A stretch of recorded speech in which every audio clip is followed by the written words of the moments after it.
Hawaii, an island alive with rich culture and stunning landscapes. But this isn't just another tropical paradise. It's a home, deeply rooted in traditions, resilience, and respect for the land and its people.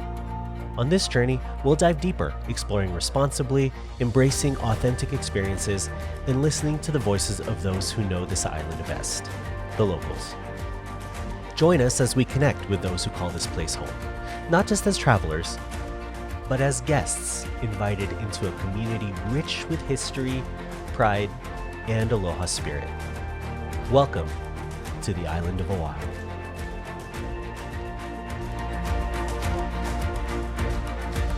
In the heart of the Pacific Ocean lies Hawaii, a breathtaking archipelago formed by volcanic activity millions of years ago. Comprised of 8 main islands, Hawaii's unique geography ranges from lush tropical rainforests and rugged volcano peaks to pristine beaches and fertile valleys. Oahu, known as the Gathering Place, is the 3rd largest Hawaiian island, yet it's home to the majority of the state's population. Shaped by ancient volcanic eruptions, Oahu is characterized by 2 mountain ranges, the Ko'olau Mountains to the east and the Waianae Mountains to the west, separated by a central plateau. Along Oahu's coastline, you'll find world-famous beaches like Waikiki, iconic surf breaks on the north shore, and serene bays formed by volcanic craters now submerged beneath turquoise waters. Inland, lush valleys and waterfalls cut through steep mountain slopes, showcasing diverse ecosystems rich in native plants and wildlife. Oahu's geography not only defines its natural beauty, but also it shapes its vibrant culture and lifestyle, making it one of the most remarkable islands on Earth. Now, coming from LA, getting to Hawaii couldn't be any easier. With major airports like LAX, Orange County, and San Diego offering direct flights, it's a quick and convenient trip. We flew out of LAX with Alaska Airlines, and from check-in to boarding, everything was smooth and efficient. Once on board, the 5-hour flight was comfortable and easy. As we stepped off the plane, the warmth of the island air hit us, and just like that, we had arrived in Hawaii. After landing at Daniel K. Inouye International Airport, one of the first decisions you'll make, if you haven't already, is how to get around the island. Waikiki is about 10 miles away, and there are a few ways to get there, but for this trip, renting a car made the most sense for us. If you're renting a car, the process is simple. If you're arriving into Terminal 2 like we did, you can easily walk across to the rental car facility. However, if you're arriving at Terminal 1 or Terminal 2 International and Terminal 3, follow the signs to the designated rental car shuttle pickup points and they'll take you there directly. Major companies like Enterprise, Hertz, and Alamo run shuttles every few minutes, making the transfer quick and easy. The ride to the rental car center takes less than 5 minutes, and once inside, you can either check in at the counter or use a self-service kiosk for faster pickup. After signing your rental agreement, you'll head to the lot, grab your car, and within minutes, you're on Nimitz Highway heading into town. Now, if you're primarily staying in Waikiki and you don't plan on driving much, you do have other options. Taxi or rideshare is a direct, no-hassle way of getting to Waikiki, but expect to pay around $40 to $50 one way, depending on traffic. There's also the bus, Honolulu's public transit system, and it's affordable and reliable, but taking the bus with luggage can be inconvenient. And finally, there's the Skyline Light Rail, a new option connecting the airport to parts of Honolulu, but it doesn't yet reach Waikiki, meaning you'll still need another ride after getting off. For us, renting a car gives us the freedom to explore beyond Waikiki. Oahu has so much to see, and public transit just wouldn't cut it for the places we wanted to visit on the schedule that we had. The added convenience of having our own vehicle meant we could move on our own schedule without relying on bus routes or surge pricing for rideshares. So, whether you need a rental or can rely on public transport really depends on your trip. But for us, having a car was the right call. It gave us access to a fuller Oahu experience.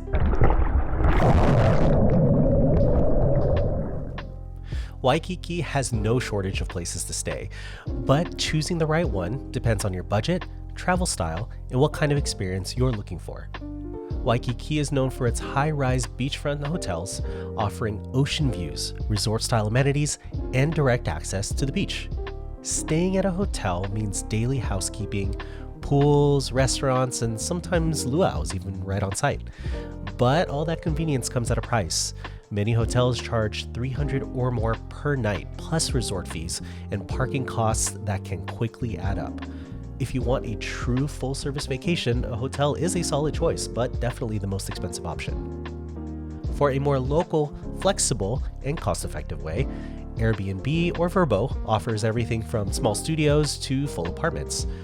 Many of these short-term rentals in Waikiki are in condo buildings, so you'll still get features like pools and gyms, but with the added perks of a kitchen, maybe a washer and dryer, and more space, all of which could be had for a price comparable or less than most hotels. The downside? You won't have daily housekeeping, and some buildings have strict check-in policies due to local rental regulations. The short-term rental made the most sense for us. We wanted more space, a kitchen to prepare meals, and a more relaxed stay without resort fees or expensive parking charges. In the end, the best place to stay depends on your priorities, whether it's the convenience of a hotel or the flexibility of a short-term rental. But for us, having our own space while still being close to the action in Waikiki was the perfect balance. Man, I do miss Shirokia. Anyway, Eric and I went up a day early so we can get the lay of the land, and Jonathan came the following day. Might or might not be a little bit buzzed, but that's neither here or there. Marta, where you guys at? We're in the cell phone waiting line. We went over to pick him up at the airport and immediately went to Sushi Bay. If you haven't heard of Sushi Bay, now you know. My friend Jordan, who grew up in Kapolei, introduced me to Sushi Bay way back in 2018. I've been to Oahu a bunch of times since 2018, and this is only the third time I've been able to come here. When was the second time? Oh yeah, with Eric, the day before. Of course. I mean, come on, look at the size of this fish. Now if you're gonna go, be sure you get there early because there is sure to be a wait, even at lunchtime on a weekday. After an amazing meal at Sushi Bay, we decided it was time to head back to our Airbnb, kick back, and map out the rest of our trip. Traveling always has a way of surprising you, especially here in Hawaii, and this is exactly why we love it. Alright, so this morning we're headed out to North Shore along the eastern part of the island though, so it's a little bit more scenic, which is great. We had a couple of plans this morning that we decided to push off to another day, which was like Diamond Head hike as well as Manoa Falls. So we decided to just take the day and kind of just drive around and kind of just explore and see what this eastern side of the island gives us. And we're blessed, luckily, with this whole trip so far that we've been here, as well as like today. Amazing weather. It's not too humid. The sun's out. The only thing we do have planned today is we're going to meet with someone that Jonathan was able to connect us with. And one of my really good friends in LA, Arnez, connected me to her. She's going to be out there on their Outrigger with her and her team. Yeah, she's going to give us maybe like an hour or so to like just maybe interview and then maybe get some footage of them getting started, getting their Outrigger ready, and they're gonna go out into sea and see. I'm not sure if they're gonna let us or let you, Eric, go out there, but I'm excited to see it nonetheless. Like I think it's gonna be cool to kind of experience it as a local, not just one of those things you would book online to do an Outrigger activity, but to see locals actually do it themselves and kind of what they do it for and kind of what it means to them. So I'm excited to meet her. And our original plan was pretty ambitious. We were heading north to spend the day exploring Oahu's famous North Shore, checking out scenic hikes, covering some of the surf scene, and of course, hitting up the food from the legendary food trucks and obviously Matsumoto's. But as with many adventures, things don't always unfold exactly as planned, and sometimes that's a good thing. We kicked off the morning cruising along scenic Highway 72, and quickly discovered that there's truly something special about this drive. The road winds beautifully between lush mountains and dramatic coastal views, making you feel instantly connected to the island's natural charm. We didn't rush it. Instead, we embraced the journey, pulling over at scenic lookouts, capturing some photos, and simply just taking in moments to appreciate the landscape.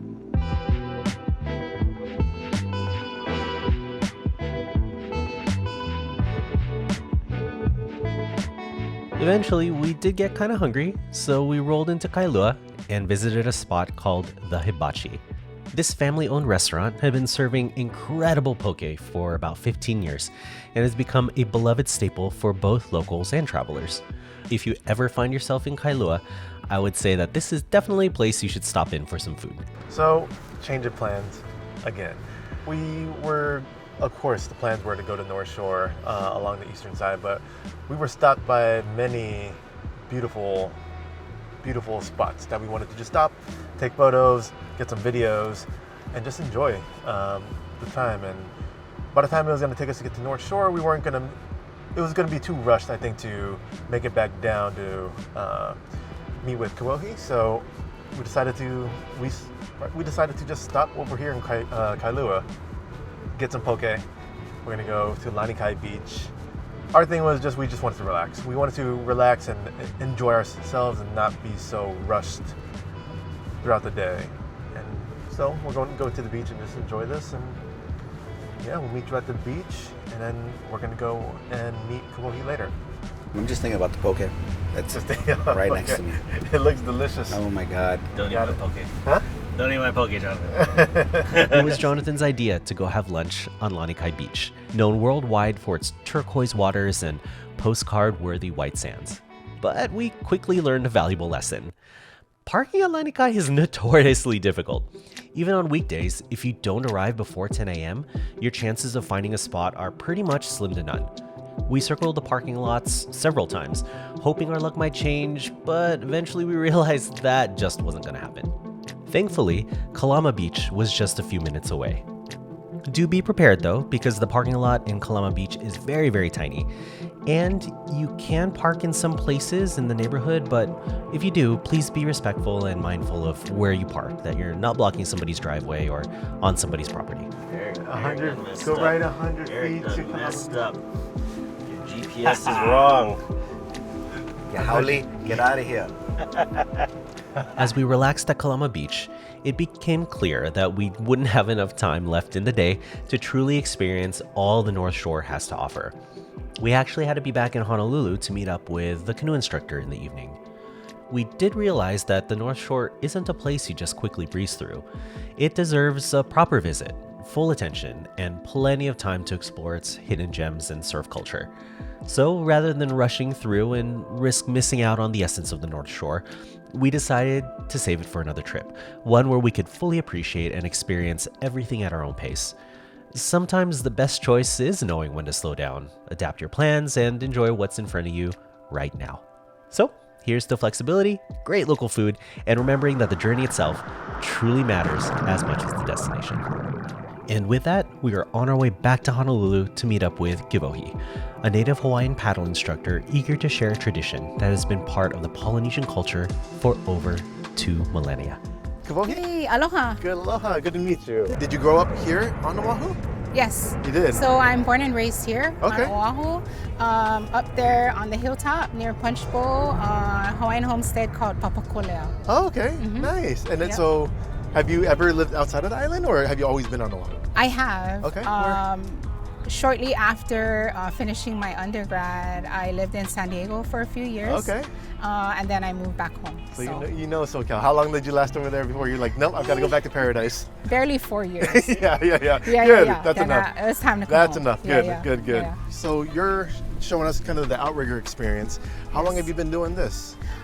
So I paddled when I was in high school. Okay. But recently, after my kids kind of, got older and I had more time, then I came out. I always wanted to get back into the wa'a, yeah. That's amazing. And you're so blessed with, this is such beautiful weather Yeah. today. I'm glad you like it. I know. I ordered it just for today. Yeah, perfect. Yeah. Perfect. This is great. So you've been doing it for a while, and then you paddle how often? Well, right now we're in off season, so we paddle 2 to 3 times a week. Okay. But when we're like in regatta season or even long distance, we paddle almost every day. Every day? Almost every day, yeah. But still, 2 to 3 times a week when you're off season is still pretty good. Yeah. And so when you when you paddle out to 2 to 3 times a week, how often or how long of a training session is that? Sometimes we'll just, depends what we're working on. We'll stay inside, work on technique, do some sprints. Yeah. If not, we'll go out past the reef, sometimes out to Diamond Head. That's our long run. Really? Yeah. So, and then that would take how long? Like a couple hours? About an hour down Okay. and an hour back. Oh, wow. So you're training a lot then. About 10 miles. And then so you said when you're in regatta, you're doing that 5 to 6 times a week? Oh, well, in regatta season, we do every more day. sprints. Oh, okay. So okay. it's shorter distance, but just a lot more rigor. Yeah. So would you mind actually showing us a little bit about these outrigger canoes and kind of explain the different variations there are? Because it looks like there's multiple types Sure. as well. So this is an outrigger. An outrigger canoe can be either a 6-man, which you see right here. Okay. You also often hear like a OC1, which is something like that. Okay. We have some of our paddlers right there in the OC1. That's a 1-man. And then we also have canoes that have 4 seats. Okay. And we also have a 2-seater. So there's Got it. different variations, but anytime you hear an OC, Yeah. it's an outrigger canoe. And Got then it. the number after will be how many seats are in there. Oh, okay. That makes Yeah. sense. That makes sense. So and then now your club Yes. is named. Nahoapili Okekai. Okay. We're just chartered last year in Okra. Oh, nice. Yeah, so Nice. we're excited. Yeah. But that's we good. are a branch off of New Hope. Okay. Is really our sister club. Yeah. Yeah. How many people are in a club? It depends. Like some clubs are smaller. Ours right now, we might have about maybe 40 to 50 Okay. people. New Hope is larger, Yeah. closer to like maybe 100 or more. Wow. And then you have some of the larger clubs here on this side and some smaller ones on that side. Wow. Yeah. So what do you like doing, or which? Do you do a 6-seater? Do you do a 4-seater? What's your typical one that you usually do? So what I'm used to, like I grew up Yeah. in an OC6. Okay. So that's how you kind of learn, because you learn by following. Of course, we have coaches Yeah. that coach us along and kind of teach you before you get in. Yeah. But the 6-man is usually where you start. Okay. Yep. Because you have a team with you as well too. So I Yes. imagine that with a team, everyone plays a different role on that. Yes. So I guess what is your role? What I think. what does your well, role for become me, now? Yeah. For me, I started off kind of in the back, Okay. following. But as you kind of learn different strokes, different ways of paddling, then you kind of move up forward. Got it. Yeah. So is like typically the leader in the front? Yeah, so And right they are the now ones- I typically am a seat Ooh, 1. So I'm wow, a, okay. a stroker. But Yeah. I had to learn and Yeah. work really hard to get there. And a lot of my coaches, Yeah. yeah, we have really great coaches. That's Yeah. amazing. How long on average would you say it takes to get to seat Oh 1? gosh, I recently came back to paddling, so maybe like almost 3 years. 3 years. Wow. Yeah. Wow, that's amazing. Mm-hmm. I guess one of the tough things, is navigating. How do you navigate when you're so far from any other piece of land? Well, thank God for technology Yeah. today, right? Yeah. But back in the day, like our ancestors navigated day and night using the stars. Yeah. So this year, I believe Hokulea is celebrating 50 years. Yeah. So wayfinding for us was almost lost. Yeah. Yeah, it was almost lost. But our master navigator, Nainoa Thompson, found Papa Mau, Hiailog, down in Palau. Okay. And Oh, he came over and he trained no kidding. our people. Yes. On wayfinding. Navigation, On oh, wow. Polynesian wayfinding. Yeah. So we do. We take out the double hauls a couple times a year, if not more, to that island there because a lot of trash piles up on the backside, and so we have to go clean it up and bring it back. So Just washing up on? yeah, it washes up on the backside Got it. from the currents. So yeah, our military, like I said, come down here. They do team building. We also do, gotta give back. Kuliani? Yeah, kuleana. Kuliana, Yeah. like responsibility, Our right? responsibility, yes. Yes. Yes. So that's what stuck out to me, and I think we as tourists have a responsibility to make sure that we are talking to people who live here and getting to understand what it is that's important for you guys, Yes. for the local people. So, yeah. Thank you. That means a lot. Yeah. Yeah, it means a lot to us. I feel like there's a lot of tourism. Of course, Hawaii thrives off of tourism, but with all of that tourism, I feel like there needs to be A balance. balance and guidelines and protocols that Right. everyone, not just American, but everyone in the world that flies here, that Right. need to pay attention to and be respectful. Right. Be respectful. I think that's what it comes down to. And what makes it easy too is the people of Hawaii is so beautiful people, beautiful personalities. It's just so welcoming. Hospitable, yeah. Like we just we've known each other for half an hour, like see each other. Yeah. We already have that, you know. Yeah. You That's know. the Aloha spirit. The Aloha spirit. There you I go. love it. Yes, I love it. The Aloha spirit. I love it. Yeah. So I know this might be a little bit too much to ask too, but would you actually mind if we join you? Oh, not at all. Yeah. You guys good. up for it? Yes, totally. Yeah. If you don't mind, that'll be great. Awesome. would Yeah, love no, to be- let's it's a beautiful go. day. I would yeah, love to let's see. go. You guys can jump in. Yeah, first Let's time doing jump this in. ever, so this will be great. Yes, Thank you let's so do much. it. Let's do it. You can see we have a large group here today, so we got a lot of stuff going on, okay? But before we start anything, the most important part of today's practice, okay, is not only that she's a great paddler here, she's been here a long time, but it's Genesis' birthday today. Happy birthday to you. Woo! Happy birthday to you. Woo! Happy birthday, dear Genesis. Happy birthday to you. Ho'omalu kako, e kia ko mana loa, mahalo nui e oi kia la, mahalo nui na pō mai kai a pau, mahalo nui ka manawa hike mako ke a koko mai nei mako kaina ni loa. He noi haa kia noho pū me mako pa kahi a pau, e hiki ke hoi me ka pono, a hoi mai me ka pili kia ole. Ma kai noa kau kiki hiwa hiwa a mako e pule nei, and everyone says, Amen. Kekela, thank you so much, brother.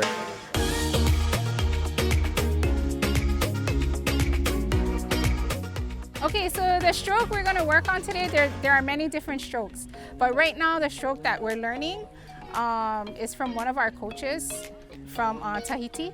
So the stroke...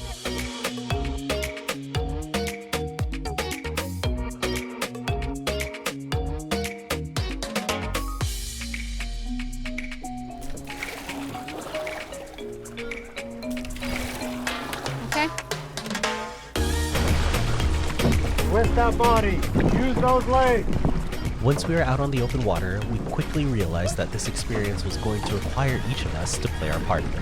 Everyone had a specific role, whether it was coach steering from the back, Kiwohi setting the rhythm up front, or us in the middle matching paddle strokes. The views of Oahu's coastline were spectacular, especially as the sun dipped lower in the sky, casting golden reflections across the waves. But what stood out even more was the connection we felt, paddling together and moving as one unit. It felt extremely rewarding to find our rhythm and to realize how quickly teamwork could turn an activity into an experience we'd always remember.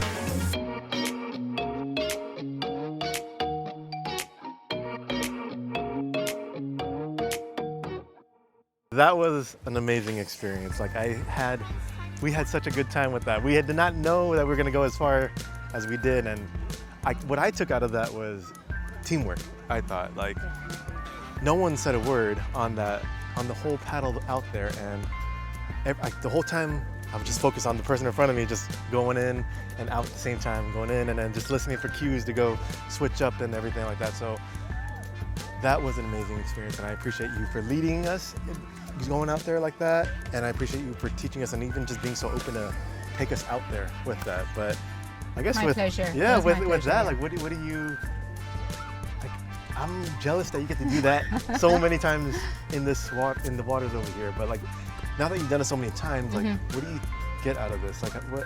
Yeah. Well, what do you get out of this? I'm glad you got to experience that because, as you can see, everyone in the boat has their job. Yeah. Whether you're stroking, whether you're in 3 or 4 at the powerhouse, whether you're navigating as a steersman, Yeah. like everybody in the boat has a job. And Yeah. if you all do it together, the boat moves together and you Yeah. reach your goal. Yeah. So our goal was to go out, have a nice time, and come back in safely. Yeah. So that's what our prayer was about Yes. earlier. Yes. Yeah, that we go out, enjoy our time together on the water, just kind of respect our space and each other, and come in safely. Yeah, it was amazing. I mean, there was a moment on there where I think I splashed myself with seawater right in my eye, and it was burning because it's so salty. But the whole time I was like, "Don't stop!" Like, I don't want to fail everyone, you know. I don't want to let anyone down. So the whole time I'm just going with one eye open. But it was just. That's exactly how teamwork is. Yes, though, right? exactly. Like you don't want to give up. You want to keep going. You want to like persevere, and you don't want to let your team down. Yes. So whether we win or lose, like everybody on this beach here, all the clubs on this island, like we all compete in fun. But really, we're perpetuating Hoiva'a. Yeah. You know, we're perpetuating this craft of our ancestors. So It's all about passing on knowledge, preserving heritage, and keeping the spirit of adventure alive. From traditional navigation practices to the modern sport enjoyed across the islands today, every paddle stroke carries the legacy and courage of those first explorers. It's not just about competing, it's about honoring where you came from and celebrating where you're going next.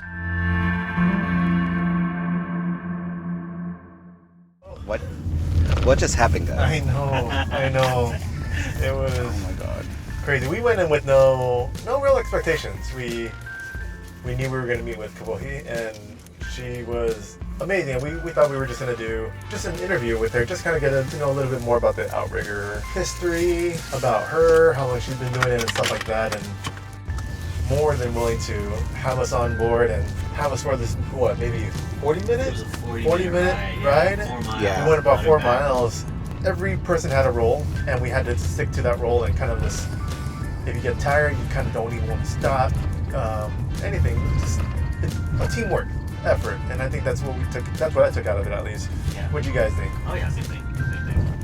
Yeah, I did not want to be the weakest link, which I was. Yeah. But yeah, I mean, and I think that's what they instill here, you know, that we're all part of a community, you know, and then you're only as strong as your weakest link. Yeah. So, and what was so beautiful was kind of like everything leading up to the moment of going out too, right? Like I thought everyone kind of hanging out and just kind of already instilling the teamwork, kind of doing a little prayer before even going out there, and everyone again have their crew assignments and going out together and experiencing that. So it was mind blowing. I got more than what I expected out of that, and it was. I think we were just all so blessed to have experiences. So now, after a 40-minute workout, it was definitely tough, but fun. It was such a fun experience to do that by the airport with the sunset on a clear day. It was awesome. But now we're gonna treat ourselves to some dinner. We're gonna get some what? Katsu. Katsu. Where? Ginza Biden. Ginza Biden. So we're going there, and yeah, we'll show some footage of what we're about to eat there. Chats. Aloha. Afterwards, feeling both accomplished and hungry, we headed to Ginza Biden in Waikiki. Known locally for its amazing pork katsu, perfectly crispy on the outside and juicy on the inside, it was the ideal way to end our active day. As we shared a meal and recounted the day's adventures, we were slowly getting ourselves hyped for what we had in store tomorrow. Day 4 started just after sunrise. We left our Airbnb while the city was still waking up, hoping to beat the heat. Just a short drive from Waikiki is one of Oahu's most iconic landmarks, Diamond Head State Monument. Day 4, we're heading to Diamond Head Trailhead. We're driving 15 minutes from Waikiki, which is nice, but you can also walk. It's a 30-minute walk from Waikiki. From the trailhead, about an hour and a half out and back from what I understand, and you need reservations to get into the park. Pro tip, take a screenshot of the QR code that you get when you do make that reservation, because they are gonna need to see it. We got there, didn't have any reception, couldn't get the QR code, so we had to swing back, way back in the line. So definitely get that going and have that on your phone ready to go. Yep, you got the QR code. And then we're gonna meet with Monica from Highway Inn, which is a restaurant in the community, and they've been around for over 75 years. So this is gonna be good. I'm looking forward to meeting with them and kind of getting to know more about them and their family. So we'll see you guys soon and keep you updated with this hike.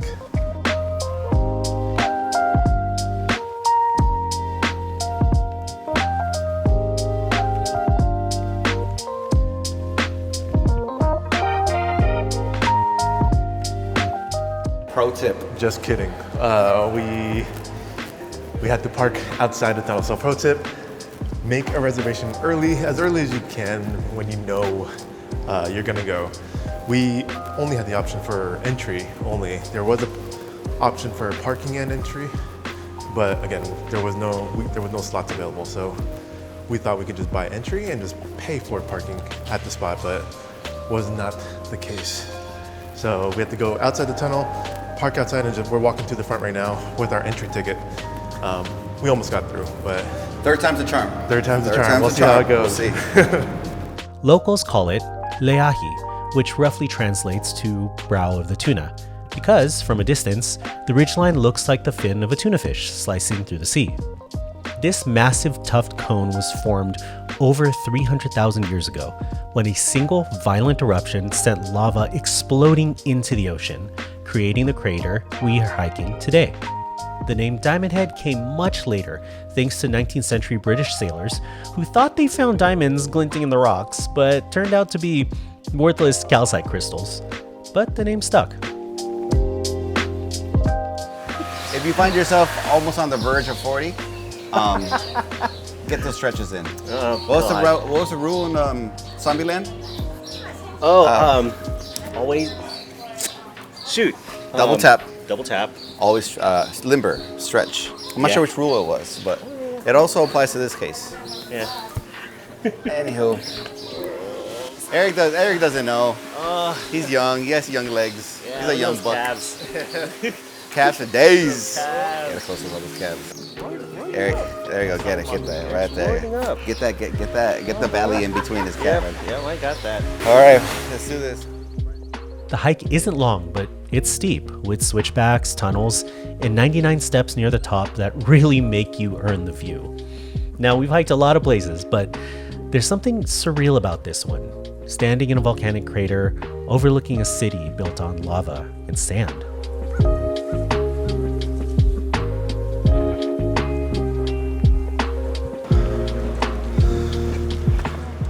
Awesome.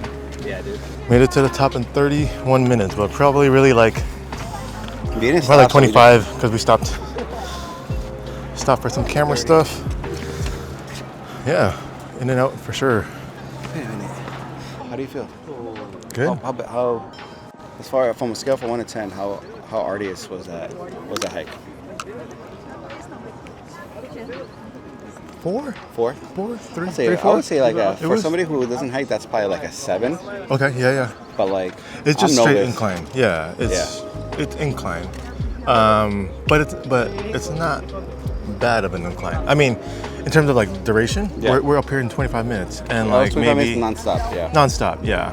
But it is straight incline.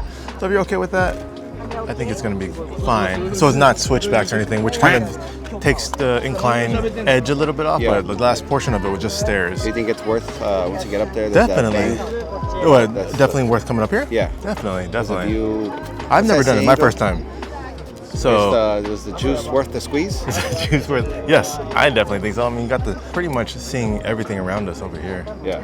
Seeing Waikiki from a different viewpoint. Beautiful up here.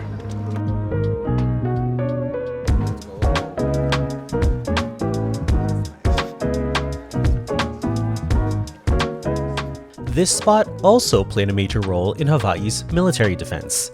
In the early 1900s, the United States built bunkers and fire control stations right into the mountain, watching over Honolulu Harbor during both World Wars. Today, these old relics still sit here, quietly blending into the rock, reminders of a time when this view was used to defend the island.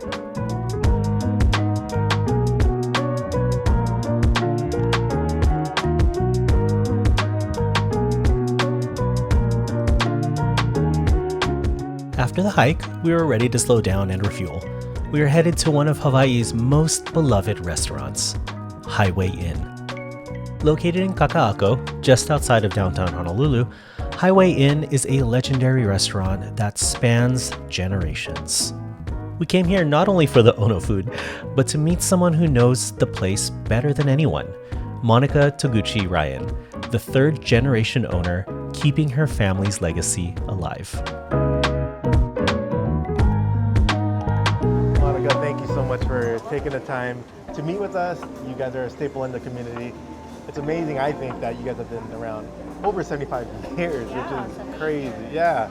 So that's, I mean, I'm looking forward to 100 years. That's going to be amazing. Yeah, definitely. Yeah, here with the cane. Yeah, Yeah, no, not at using all. it, as a disciplinary stick. Yeah, definitely. But I'd love to get to know more about you, your family history, and kind of like how the Highway Inn got started, if you don't mind sharing that. One thing that we're very proud of is our history.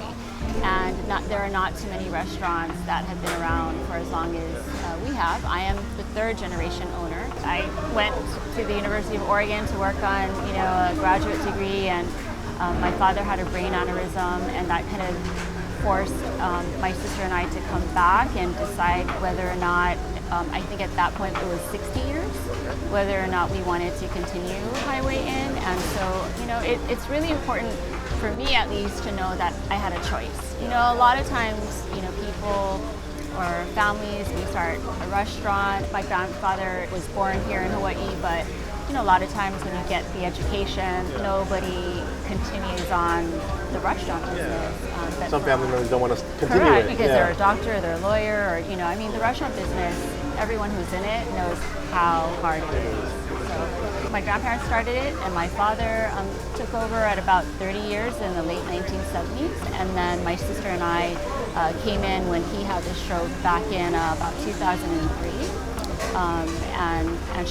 My sister took over for about 5 years, and then I came back from Oregon and took over where she left off.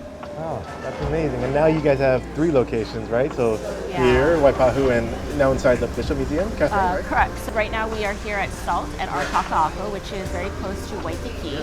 But our original location is in Waipahu, which is about a 20-minute drive west of the airport. And so our Waipahu location is really our first restaurant. And then in 2013, we came out here to Kaka'ako, which is kind of the community that sits between downtown and Waikiki. Is called Kaka'ako.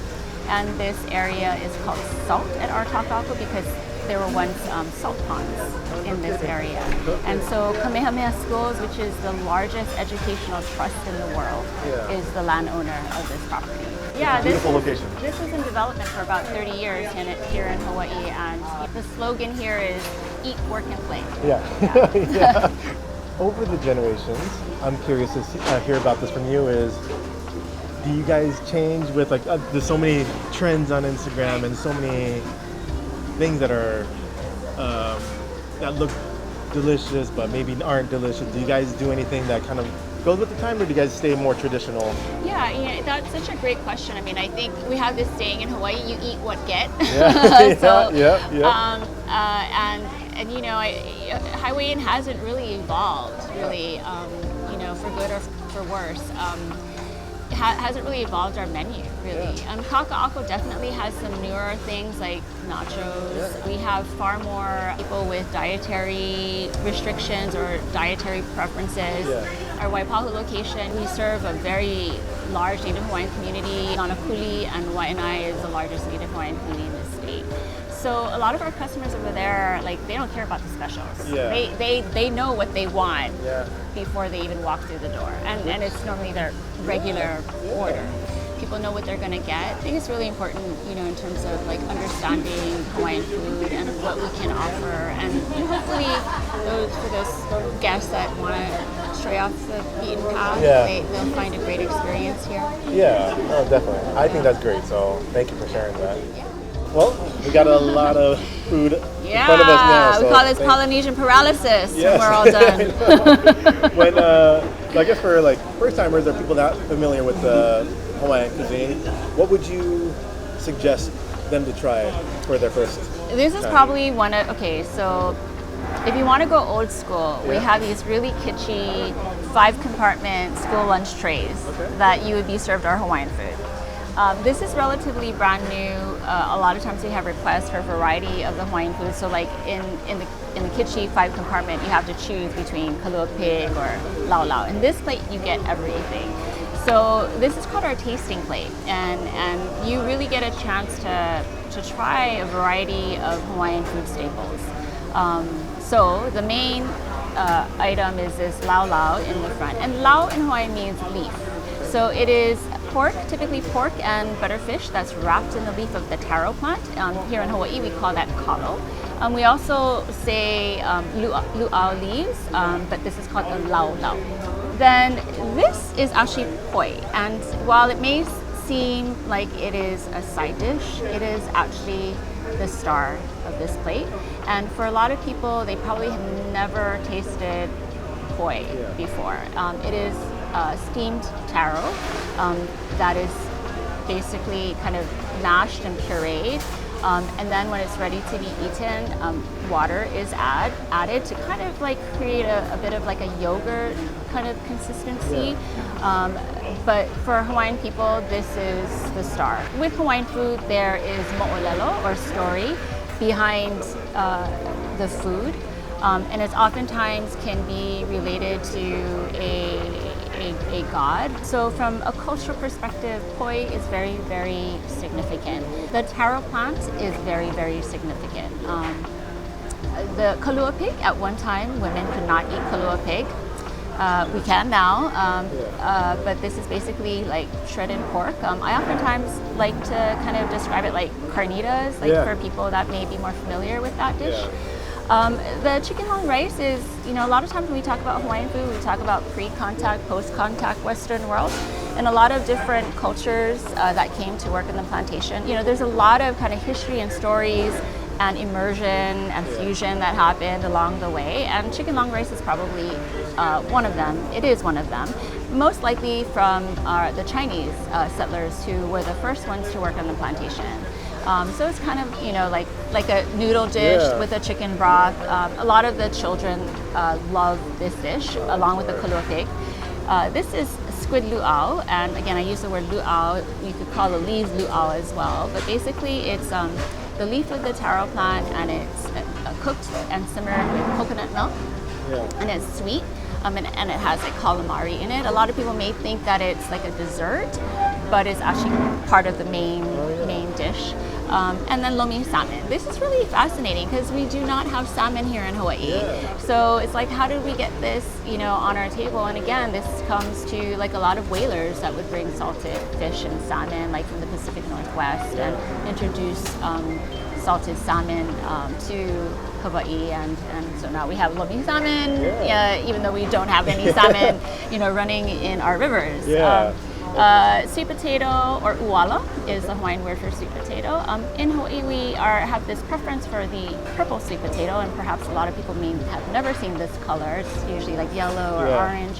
But we also call this the Okinawan sweet potato. Coconut niu is also brought over. That's one of the va'a or the canoe plant foods. And if you like coconut, this is a wonderful. Now, the only thing that's a dessert on the plate is this one. And this is like kind of like a coconut custard, very creamy kind of a dish, and it's just really, really yummy if you're a coconut fan. Yeah, it all smells amazing. I love that it's a sampler. Like you have a little bit of everything. Because myself, I'm one of those that would go to a place and would want to try everything. It's nice that you have it all in one plate, and the portion sizes are great. It depends on how big your appetite is, but definitely, I wouldn't be able to call in Hawaii pound this, myself. I don't always have the opportunity to have conversation about these mo'olelos or these stories, but I think when people actively try to understand a culture, understanding culture is there. It's fun when you get to learn it through food. I agree. I travel, and I feel like I understand, like you said, culture through food. I mean, I will never turn anything down. Anything that's normal that might not seem usual to us, let me try it. And I feel like, okay, you understand kind of where it came from, because it's not... And why. Yeah, exactly. And I feel like that touches me more, and I'm never going to be against trying anything. I love that, and I love traveling and just eating food. Not so much, of course, just because I want to eat food, but just to try and experience. And what kinds of flavors that particular area recognize. And this is another thing that I tell people is like, when you try Hawaiian food for the first time, you really need to kind of set aside your biases and not compare it to like Indian food where there's a lot of spices in India, or Italian food where there's a lot of herbs. To appreciate especially an indigenous or native cuisine, understanding why it is cooked and prepared in this way is really important to understanding the flavor profile. Yeah. Would you mind sharing a little bit about these other two that we have here? So the lokomoko, it was created, there are many different stories. One of the story that I believe in is that it came out of Hilo and the Big Island, and it was meant to serve these, very hungry young men. And basically it's just rice with hamburger patty and 2 eggs, however way you want to prepare it, sunny side or over easy. For Hawaiian, again, 78 years old, we don't do burgers the way people do burgers now. Our burger is more like an old-fashioned style hamburger. So, we add the breads to it, so it kind of tastes more like a meatloaf. So when you eat it, you may be reminded of your grandmother, for example, who may have, made hamburger this way or prepared. And really what it is people didn't have a lot of money. So the way that they cooked was they had to find opportunities to kind of add filler to it, and bread, old bread was one of those ways. And so again, appreciating what people have to work with and the economic situations for a lot of our parents the story behind and that grandparents. So. But it's a very kind of common local dish here in Hawaii. I feel like that's everyone lokomoko, right? Is, So we have lokomoko. Like, who does the best lokomoko?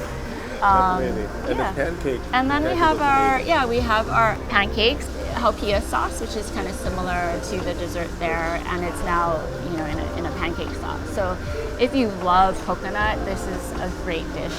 Something very different. And then we sprinkled some macadamia nuts. We have a lot of macadamia nuts is one of our agricultural products here in Hawaii, and so our haupia pancakes. It looks amazing. But for a really great Hawaiian meal, I always like to tell these two are very complementary, and simply from a nutritional standpoint.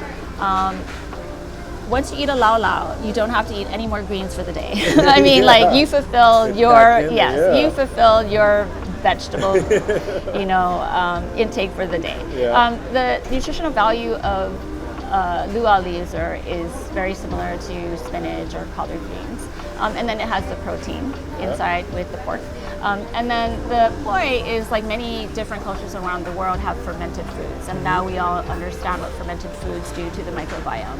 And so poi, again, the more fermented it is, the sour it will taste. Perfect. And then I guess my last question for you is, I'm curious, outside of Highway Inn, of course, what is your favorite place to eat on Oahu? Okay, so I have to drop Rainbow's Drive-In, because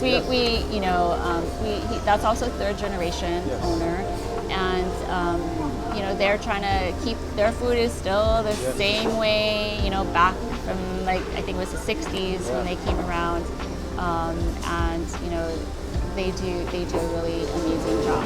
I remember being there the last time I was here as well. Yes, their plate lunch. Come to Hawaiian for your Hawaiian food, and then go to Rainbow's Drive-In for your plate lunch. Definitely. Well, Monica, thank you so much for your time again, and this looks amazing, and thank you for sharing and talking story with us, and thank you. This was great. I appreciate it. Mahalo. We felt truly honored to sit down and talk with Monica. Having this conversation with her felt like opening a window into Hawaii's culinary soul. Her deep knowledge of traditional Hawaiian food passed down through generations gave us a richer appreciation for every dish we tasted. But more than that, hearing the story of her grandfather, his resilience, his vision, and the legacy he built through Highway Inn was truly something special. And now today, Monica and the Highway Inn team are carrying forward a history that continues to nourish the community today, all while carrying on something meaningful for generations to come. If you've surfed in Waikiki or followed the sport over the years, chances are you've heard the name Tony Moniz. Born and raised in Honolulu, Tony grew up deeply connected to the ocean, not just as a surfer, but also through Outrigger canoe paddling, a cornerstone of Hawaiian culture that teaches teamwork, endurance, and respect for the sea.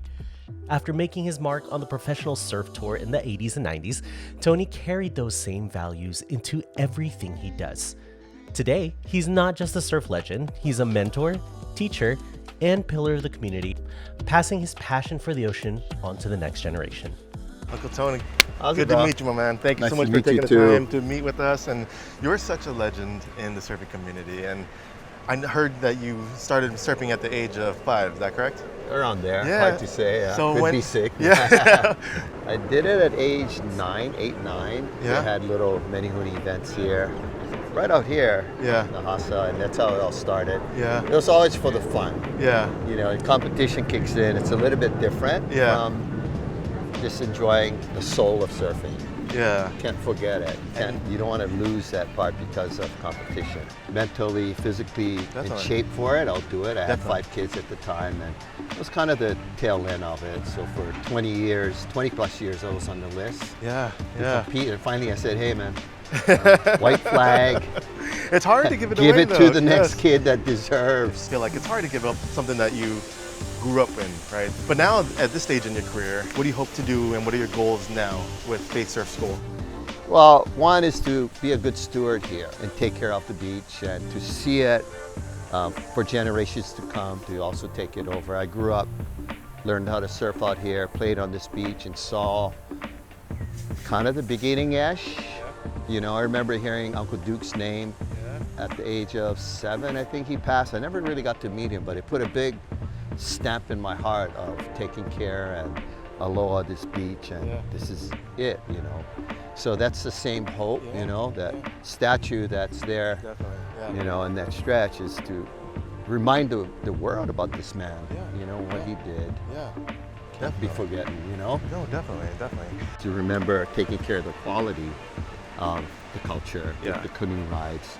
Teaching someone to surf takes a lot of patience, Definitely. and it is a lot of work. We do Definitely. it daily in this hot, beautiful sun. Definitely, yeah. So it's to steward that part and be the example. Hopefully my kids will continue to take over, or the Yeah. grandkids, someone in the family to represent. Which is but great. That's opportunity for them. Yeah, we hear And it. if not my own family, the next person will be in line to take care of this. The canoe, just Yeah. being able to have that here and be a part of it Yeah. from my soul, that's really the part of the root, you Yeah. know, Yeah. the culture, and having the canoes out here. And then top of that, teaching all the other parts of surfing. Definitely. Stand-up surfing, one of the original recorded guy on stand-up Paddle, is yeah.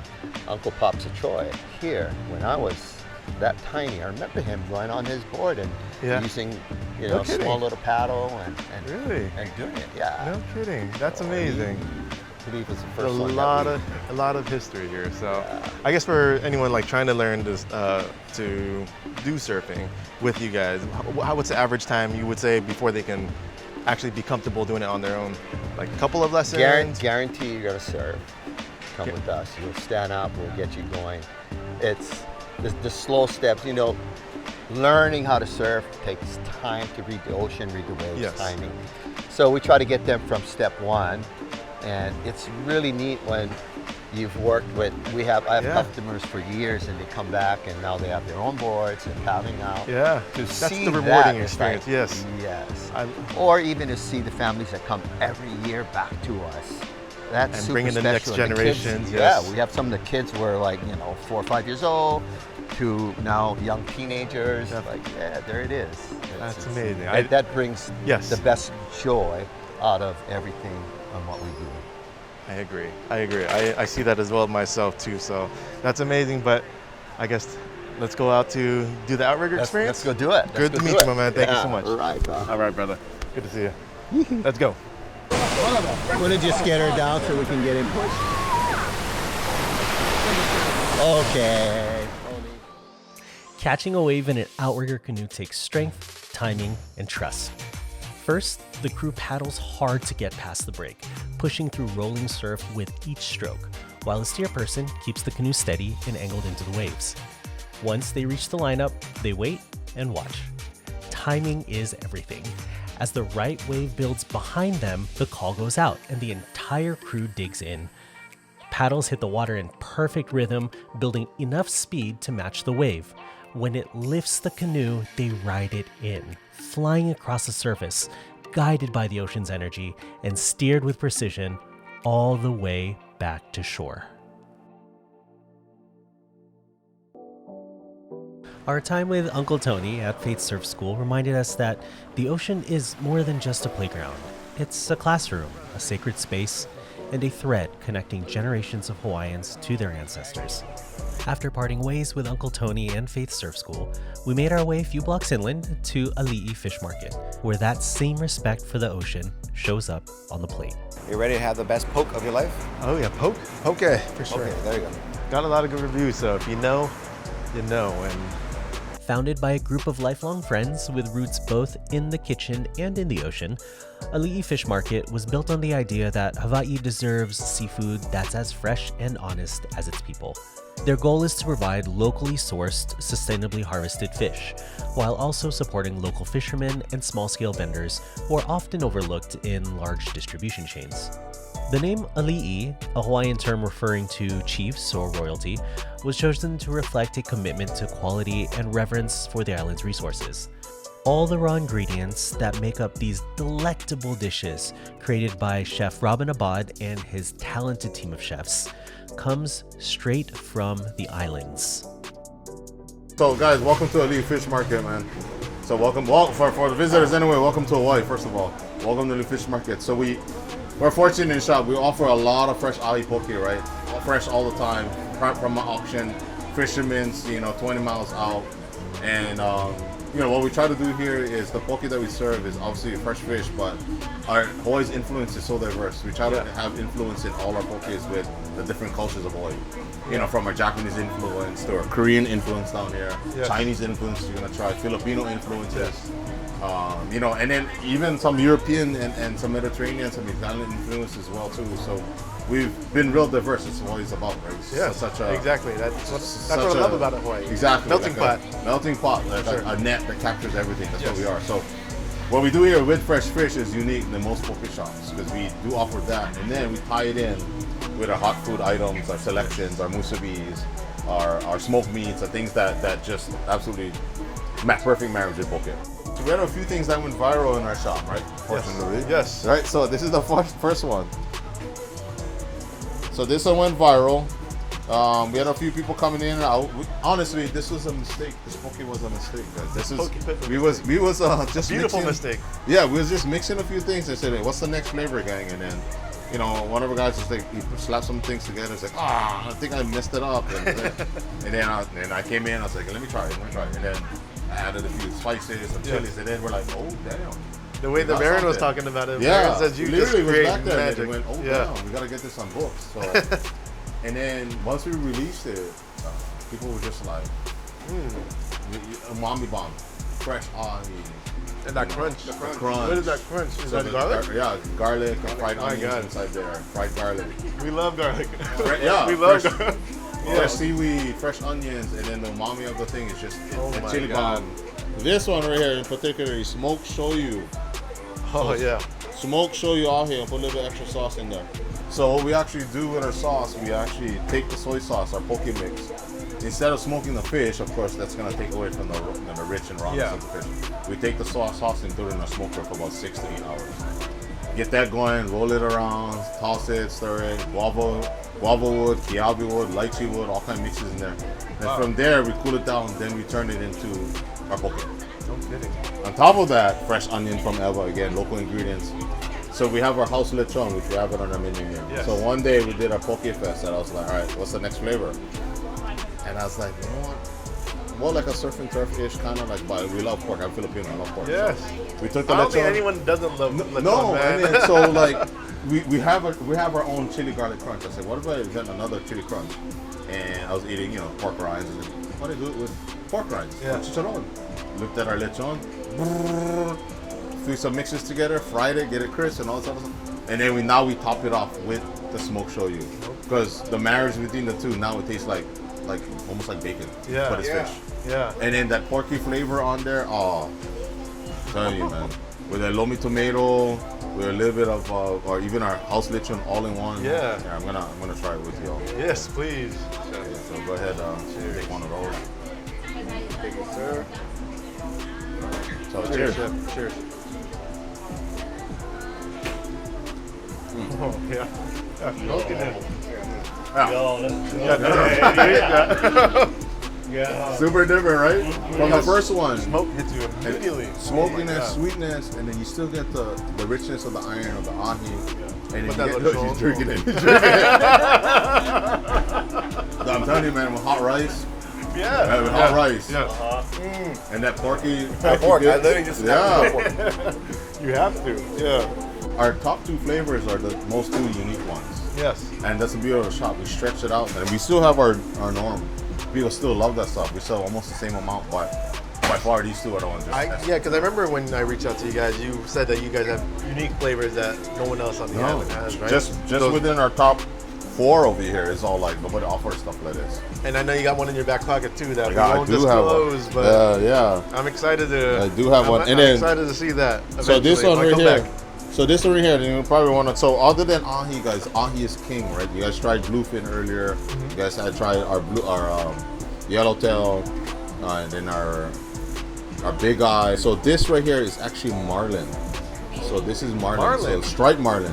Which you don't So this is marlin. see marlin in Poke, right? So Especially this in the one, mainland. right? So this one reminds you of steamed. This is our Chinese influence. Steamed ginger fish in a Chinese restaurant. Yeah. Exactly what, and with the sea asparagus and the wasabi tobiko. Man. Oh yeah. And the marlin is a little bit more meatier. Meatier. Yeah. It's firmer. Firmer. It's meatier. The marlin has very light flavor, so it can take really strong flavors like this. Yeah. But because steamed fish in Chinese cuisine, they use white fish, right?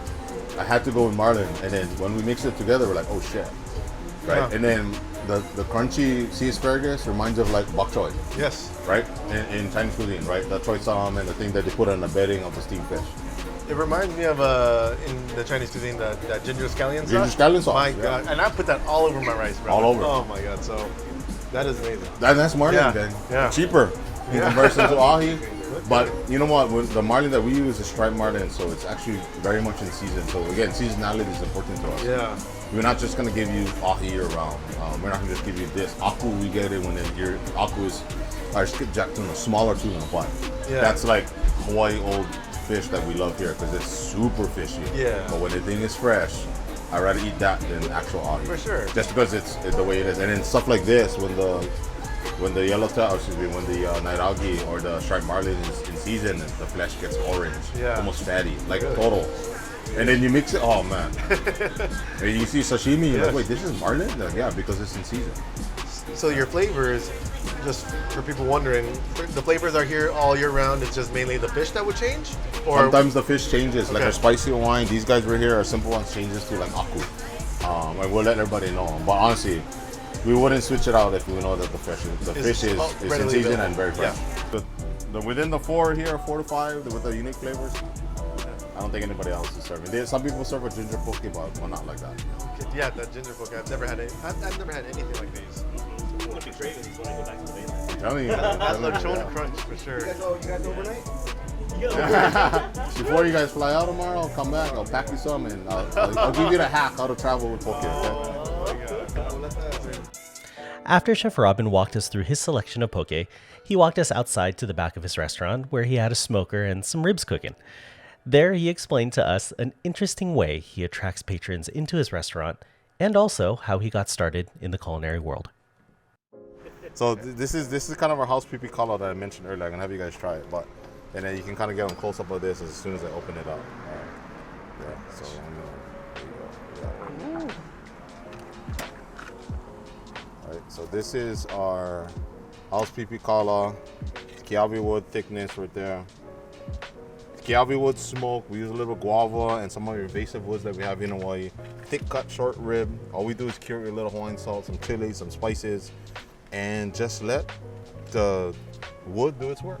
Meat, smoke, salt. That's pretty much what you're gonna get. How long do you smoke it for? So right now it's sizzling and smoking for this sort of like almost hour number 3. No kidding. Right, just to get it to slightly tender, but not overly soft, but just enough. And that just until the fats start melting. So. I don't know anyone that does not like. Yeah. See? Yeah. Kala, man. Come inside. We got more now. Pipi kala. Yeah, come inside the shop. Get delicious, brother. This is all the time. See, that's exactly what I'm saying. Man. All the time. Yeah. So So we get the traction, especially when I get the tent up, man. I put in the extra speaker that we have. Right? Yeah. And then just everybody's like, what the hell's going on? And that's just a Hawaii thing. Even our supermarkets do it. They grill outside the supermarket and they sell, steak plates all the time. I've seen that, yeah. Yeah, so this is it right here. I got all the pieces in here. I'm gonna warm it up a little bit for you and then you guys can go ahead and try it. So Which is amazing because I found you guys from your poke. From right? yeah. And then that's what drew me to you guys, and I'm like, oh my god, you guys have some amazing poke flavors that I've never seen before. Right. But then again, I look at your menu on your website, I'm like, oh my god, you have so much more, like the smoked lechon, wasabi fried chicken, this as well too, and it's. So you know what, guys? It's nice and hot right now, but I want you guys to get in there. So a little Hawaiian salt on there. Dip it inside there. It might be a little bit warm, but it'll be all right. Dip it inside there, and then a little chili water. Oh man, that might be a little hot. This is the chili water. This is the chili water, hot chili water. Oh man.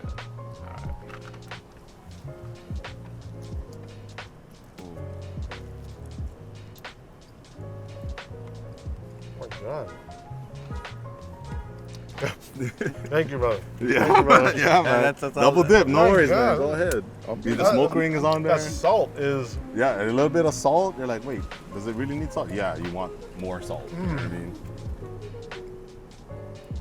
Agua chile, agua chile. Agua chile. It's kind of Yeah, like I'm gonna the double whole dip, thing, sorry. right? Your chili pepper water, that's the influence. Actually, that's kind of where some of the chilies came from originally. Really? Came from South America.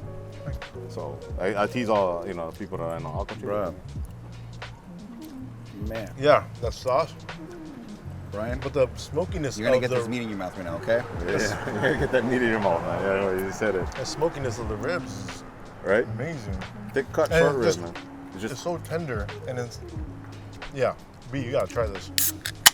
Yeah, let me come. Oh, chef, this is amazing. That flavor is like lingering in my mouth. yeah. Double dip it, man. Oh, whoa. Get in that sauce. That's just Smoke ring, That's right smoke there. There's ring. a little nice ring on it already. Mm-hmm. And this is only And about. I was gonna say only about an hour and a half. You said? This is about maybe Yeah, about smoke. 2, 3. But the thickness of it, and the way we smoke it, and in our kiawe wood, originally came from, South America. That's where the wood, the invasives, is mesquite. It's North American mesquite. Yeah. Right.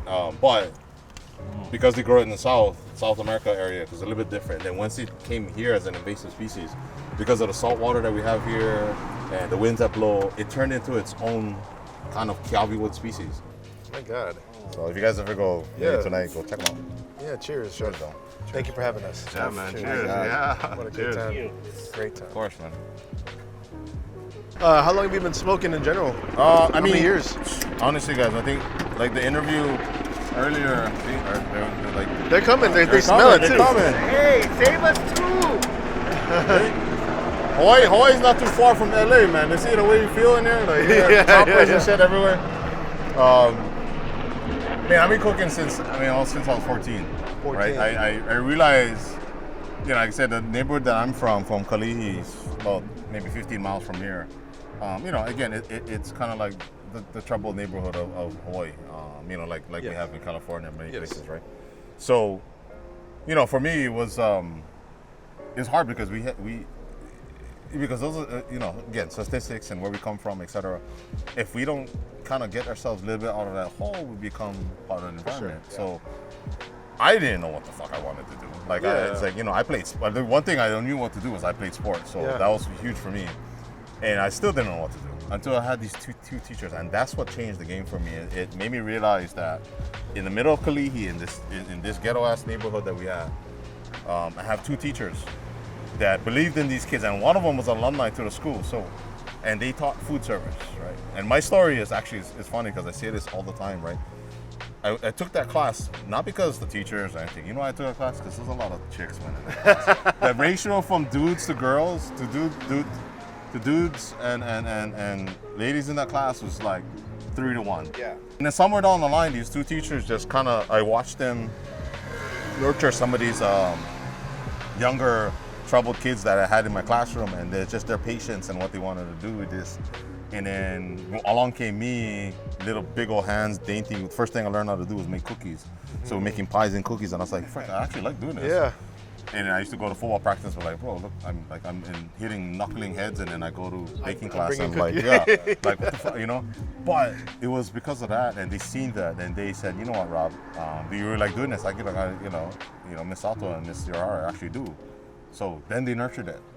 They was the one. Not only they just planted the seed, but they were the ones who actually watered it too. That's amazing. They just planted it and then walked away. They planted it, watered it, nurtured it, talked to it, and really got me and a lot of us in a place where we should be in our lives instead of where we shouldn't be. Exactly. And then because of the neighborhood we were at, we just obviously was going to turn into that. Then, you know, because of my nature of where I came from, and then that's why I love teaching. And I was going to say, like, that's amazing. Like, I mean, because from that story and kind of like what that's done for you, you're doing it back and giving these kids an opportunity. Yeah, exactly. It's like that where it's so tight and you're, you know, basically in a hole that's just compact.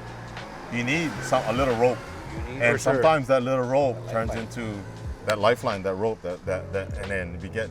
I mean, obviously, our school is the high school I went to, Farrington High School. I mean, we have past governors of the state that came from graduating there. We have past mayors. Like, we have some really good people. Yeah. And then you get me, this chubby old kid who's just a cook. There's a lot. Oh, I love the passion behind all the cooking and the poke, the fish. You are so knowledgeable with everything. Your story is amazing, though. I mean, it's you know, I mean, it's from Kalihi and then it's traveling the world or cooking from those two teachers. Yeah, and it's because of cooking. It wasn't because I made a shit ton of money, or like I hit Bitcoin, whatever it is. I like you know, some of those coin things, whatever, or I hit the lottery. It wasn't because of that. I did it because I wanted to do it. I wanted to learn. I just absolutely paved the way. Like I moved some shit inside and said, I'm gonna make my own path. Yeah. And I did it via cooking, getting my head on straight, and you know, staying humble as much as I can, and just working my tail off. Yeah, definitely. All because you wanted the girl to guy ratio. Yeah, because of the girl to guy ratio, because you can read about that changed your life. It works. So you know, everybody out there, you know, making sure there's a girl to guy ratio in your class is a good thing. You look at it's a good motivator. Yeah, you might turn into something special. You know, you might find your future wife. I did. You know what I mean? So that was kind of cool. Then, you know, the whole thing is just that. It's just. I try to teach these kids all the time. We come from the same neighborhood, but our 20 you know how 2030, you know, how the neighborhood was. Any neighborhood in the U.S., it was different. It was different here. It was different in the mainland. So what it is now is just a lot of kids just don't understand the true spirit of hard work. Yes, and, I agree. I agree. Yeah. True spirit of hard work, and just patience. The patience. I agree. Yeah. The patience, and there's a sense of ownership that they need to know, and how to use the simplest form of common sense to get through life. Yes. And sometimes it's so written for them already. Forget about that. Street smart, book smart. You got to be in between. You got to have a little bit of both. There's few touches in life you can always remember. Exactly. And my teachers that time was one of them. The friends that I made throughout the years is one of them.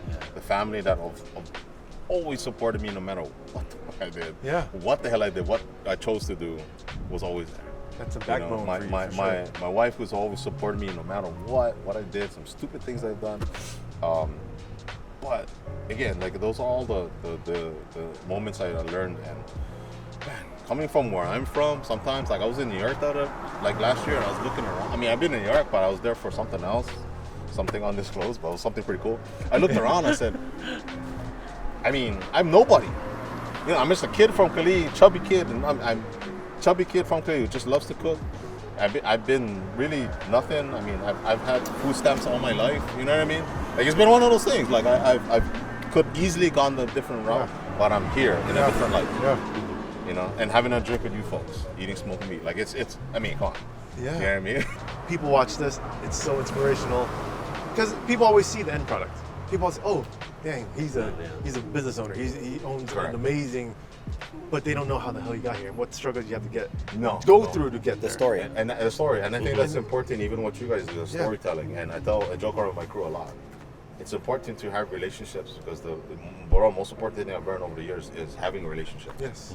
The ability to tell stories from where you're from, but also to combine your stories with other people and have that kind of connecting relationship. And I call it storytelling all the time out there. Because that's what we do. We're storytelling. We're sharing our lives. We're sharing what we experience.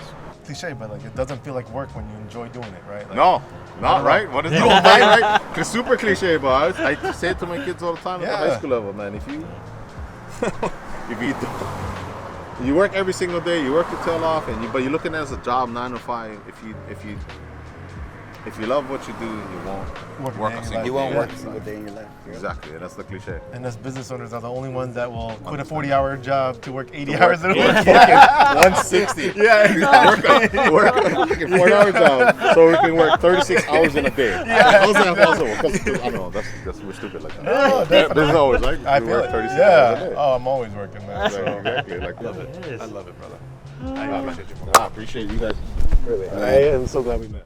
One of the things that stood out most during our visit to Ali Fish Market was seeing Chef Robin's commitment to giving back. He and the other chefs mentor local high school students who dream of entering the culinary world, sharing their knowledge, passion, and experience with the next generation.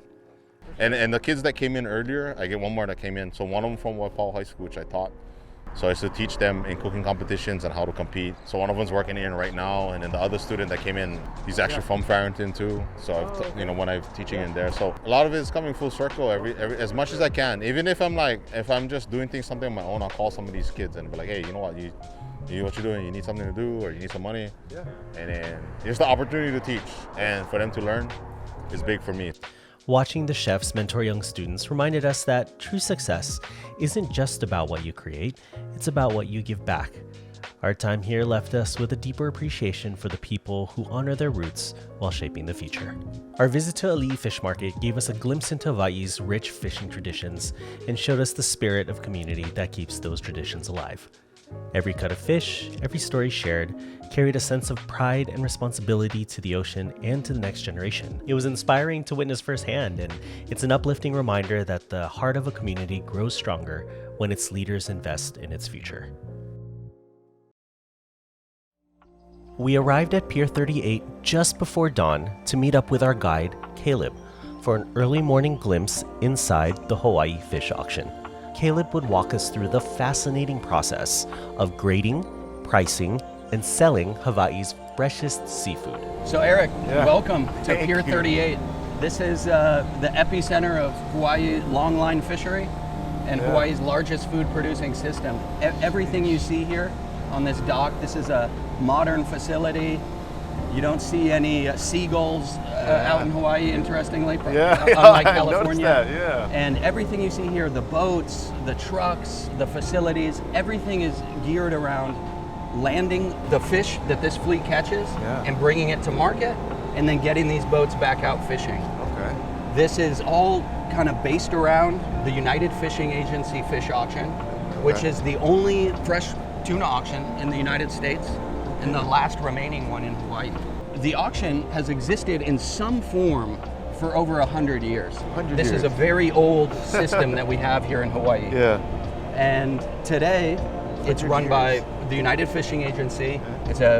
And we're gonna get in and see everything that happens. That's amazing, I'm excited for that. But first, I want you to get a little feel for all the work that's been put into bring this fish to market. And so I want to tell you a little bit about these boats, how they work, and about these fishing trips. Yeah, amazing. And so I have the privilege to work in this fishery and have had a lot of different jobs in it. And so I've spent time on these boats, and it's really cool. There's nothing else like it. Catching the big eye tuna for the sashimi market. This is not fast and furious cannery fishing where we scoop up big schools of fish and bring it to a cannery. This is all about quality and bringing fresh fish chilled on ice to market. And it's good, I guess, with that, with you being so integrated and having so many roles and that, like you're such a big part of the community. Do you, I mean, especially with this being such an integral part of Hawaii, like, and all over the country, really. Do you feel like you're part of this community and like now you've been here 15 years and Absolutely. Yeah. I love being a part of this fishery, and it's not about me. This is just being a part of something that's really important, and getting to share that with you guys is really awesome. These are all longline fishing boats. They're called longline fishing boats because it's basically a really long fishing line, stretches out over about 40 miles, and then on it are hooks. About a couple thousand hooks, each one with a baited hook at the end. A typical day longline fishing starts around sunrise. The captain wakes up the crew, they come out on deck, and they'll throw a radio buoy overboard. And that radio buoy is attached to a spool of mainline. It's a 1,000-pound test monofilament mainline. And as it is pulled off the spool and dragged out, the crew attach smaller branch lines to it. So one crew member puts a little snap on the other end. Crew member baits the hook with a little mackerel fish, throws it overboard. Periodically, a floater buoy will go out. And so it's these curtains. And the big-eyed tuna that the boat's targeting, they're actually 1,000 feet deep.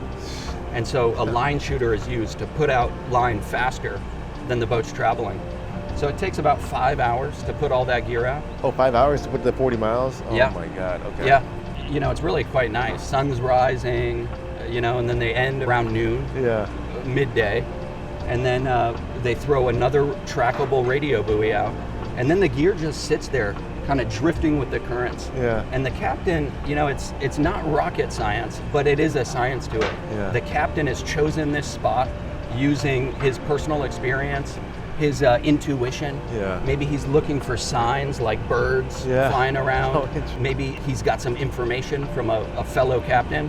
And he's also got some technology to use. Big-eyed tuna is the target species, but yellowfin tuna and these associated pelagic species are fair game too. Mahi-mahi, ono, opa, manchong. All of these have value that we're going to talk about inside.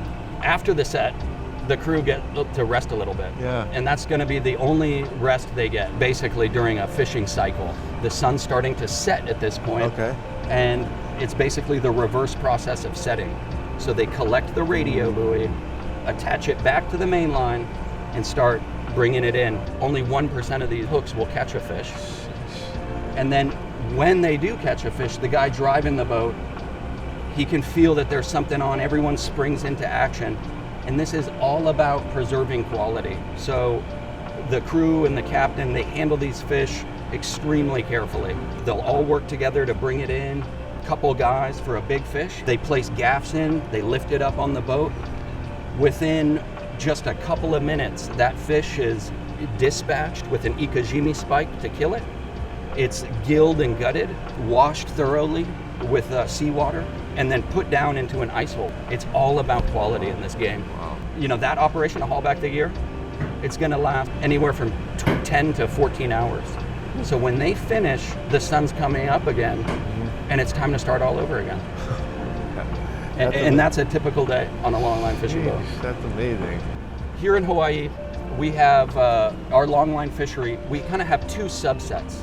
We have the boats that target big-eyed tuna, and then the second subset is the swordfish fishery. So check this out. Oh man.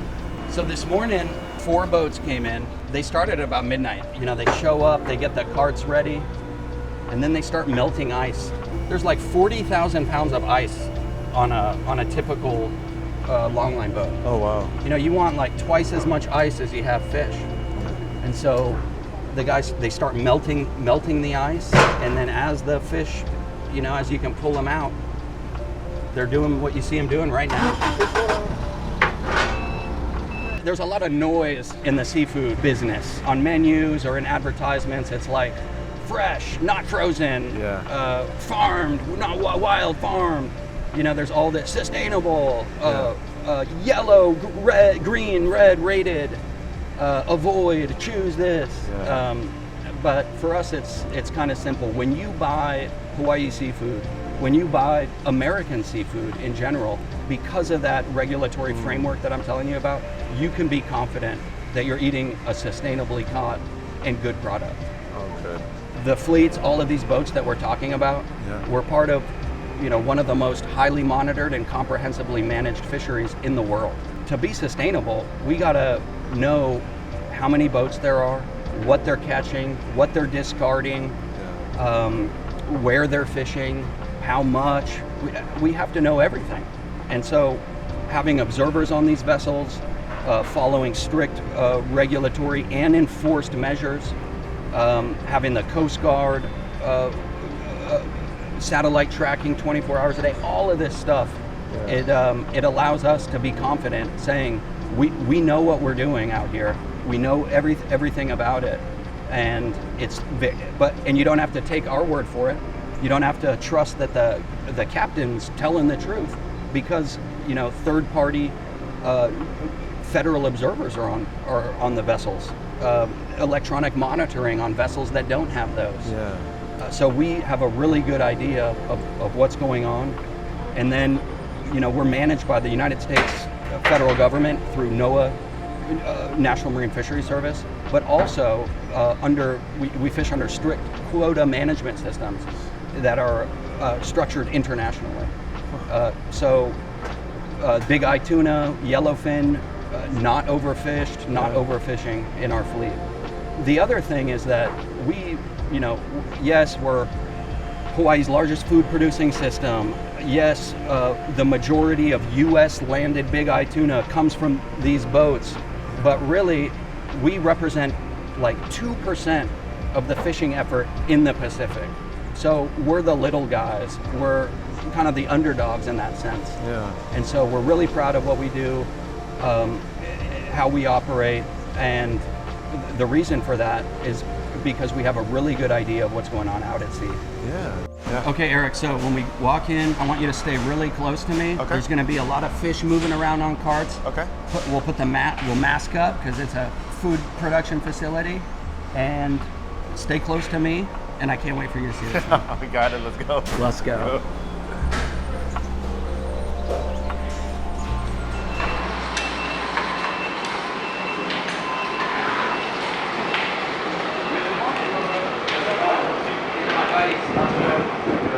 Morning.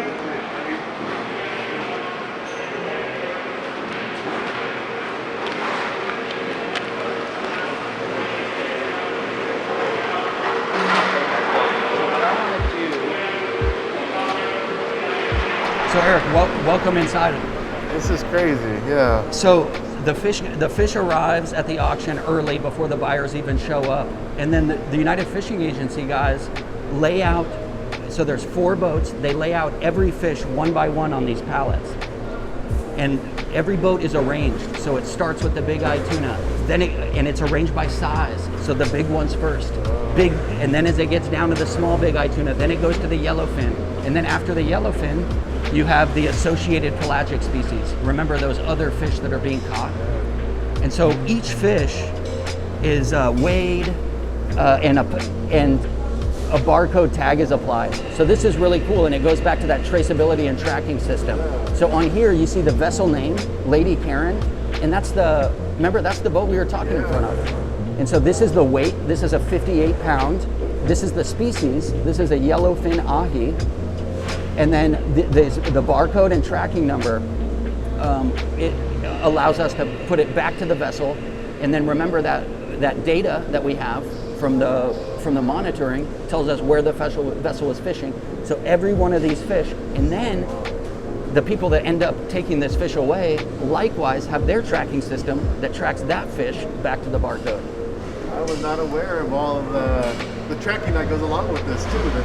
So check it out. You see the auction huddle, right? Yeah. So those are the fish buyers. So these guys, that group of gentlemen, they're all competing in an auction system to buy this fish, and they're representing restaurants. So that fish that you were eating, that Chef Rob's preparing, Barron's, buying the fish from this line.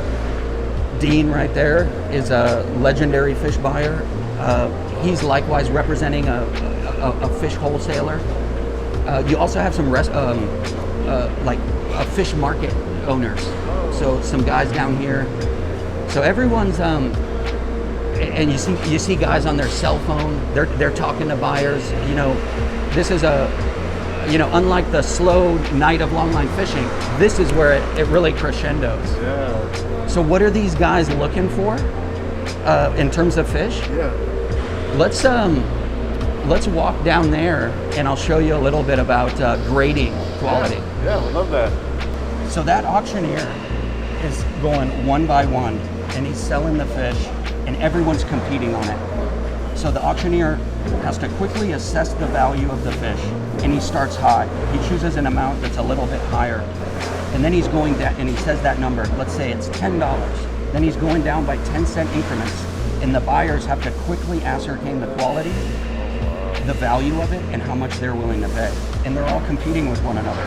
So how do you assess the quality in a snap like that? So the first thing they're looking at is the size of the fish. Different sizes have different values for different applications. You know, a tiny little fish isn't going to be that good big slab for sashimi. So a large fish, they tend to fetch a higher value. The next thing they're looking at is the freshness. So first thing you're looking at is the eye of the fish, the scales.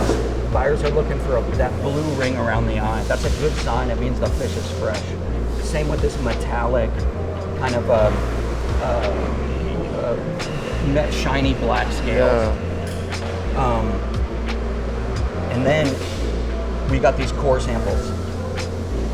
So this is actually a core sample that's taken from about right there, and it's laid out, and it gives you kind of a sneak peek of what's inside this fish. And then these tail cuts are critical. So what do you know what makes the fish red? No, I mean, I would imagine what, stress, blood, or it's blood. It's the iron, the hemoglobin in the blood. And so we're also looking for firmness. How firm is the fish? If it's real soft, it's kind of an indication of degradation. You know, maybe it's a little older or not as good. And then it's all about color. This red color, and you know, maybe it looks all red, but every fish is different. There's no fish that's the same. And so buyers are looking for a translucent red, evenly distributed. This one actually would be kind of what you'd call a two-toner. So this is a good fish. It's strong, firm to the touch, nice and red. But you see that kind of the tone distribution? Yeah. It's like dark in the middle. Yep. That's going to bring the value down just a little bit. But this is all about connecting the right fish for the right person. So for the right application, this is the perfect fish. Yeah. So this is a sashimi quality. You know, you eat this raw. You know, maybe it makes the perfect seared catch of the day, nice and red inside, cooked on the outside. This could be a great poke fish. Yeah. But for that fish buyer that only wants the creme de la creme, this one's not going to cut it. So what do you think of that one? Remember, we start by assessing the general freshness of the fish. So do you see, what does the eye tell you? yeah, I mean, it does have that blue ring. That's the blue ring that we're talking about, right? Yes. Yeah. Yep. Blue ring. It looks fresh. Scale, or the Shiny black very scales. shiny, Yep. And so what about this is not as red, but it looks fatty. It's not as red. You're right. And so this one might not cut it for a sashimi grade. Chef Rob might not want to be using this for the New Year's sashimi special. Yeah. But something tells me that this would cut it for like his spicy poke. Oh yeah. You know? Yeah. Because once you put a lot of ingredients on this, it's gonna cover up that red color anyway. Yeah. But this is a fresh fish, and so we want to eat this raw. It's fairly firm, a little bit soft in the tail, but that I don't think that's from degradation. Just because I'm checking that against the general freshness of the fish. Yeah. So now when buyers come to bid on one, and when they purchase one, they bid on the entire fish, not just a portion of it. That's right. Oh wow. Okay. Yeah. So all of these fish are, remember, gilled and gutted and served whole. So you're buying a 61-pound big eye tuna here. But when you process it and turn this fish into 4 loins and a belly chunk, you're generally going to get about 60% of that weight. That's called the yield. Yeah. And so, again, you have to factor that in. At the end of the auction, are all of these fish sold, or if not, then what happens to the ones that aren't sold? Generally, every fish is sold. Wow. Yeah. There's not a lot of rejects. Sometimes the market will reject a fish, but remember, the bidding starts high and it goes down, and so that's all designed to establish a real market price. It's like a master class in supply and demand economics. Yeah. You have all these buyers, the price comes down, and then that buyer decides that's the price I'm willing to pay. And then another buyer can actually say, you know what? On second thought, I'm willing to pay 10 cents higher, and then it can go back to back. And that sets the rate. And that sets the rate. So it's pretty rare to get down to 10 cents a pound, to that bottom, that unit increment, and nobody wants it, because generally there is someone. Because remember, it's all about the right fish for the right person, and even for a low quality fish, there are applications for that. Whether it's smoking a dried product, or grinding it up and making an ahi hamburger patty. Yeah, which we had yesterday with Chef Robin. Yeah. So that was so yeah, Chef Rob isn't using his fatty big eye tuna, his prized cut for that piece, but I bet it was still really good. Delicious. We enjoyed that so much. And then it's those other associated pelagic species. So this is the last of the smallest yellowfin on the boat, and now we go into these other species, and these are the marlin. Marlin. When you're in Hawaii, you should eat marlin, because it's the only place in the United States where you're allowed to retain and market marlin. And it's a wonderful fish, and it's great that we don't have to waste them. So I think when you were at with Chef Rob, he's serving some killer marlin poke. The Hawaiian word for marlin is au. A, okina, u. And there's 2 species that we commonly see. This is the striped marlin, or the nairagi, and then that's a blue marlin, or the kajiki. Check out the mahi-mahi. Oh yeah. These are some big, so can you tell which one's a female and which one's a male? I'm assuming the larger one are female, or no? Really good guess. No? And it's actually not the case with the mahis. Really? And it's really interesting that you bring it up, because in general, larger fish are females, which is what you're saying. But in the case of mahi, the bull mahi are the ones with the big head, and the females are the ones with the more narrow head. Look at this beauty. That big head. These things are just insane looking like to dinosaurs. Yeah. So let's come around and check out the swordfish we were seeing off Katie Mary. Very firm, translucent. And these are in season right now. And these are in season right now. It is swordfish season.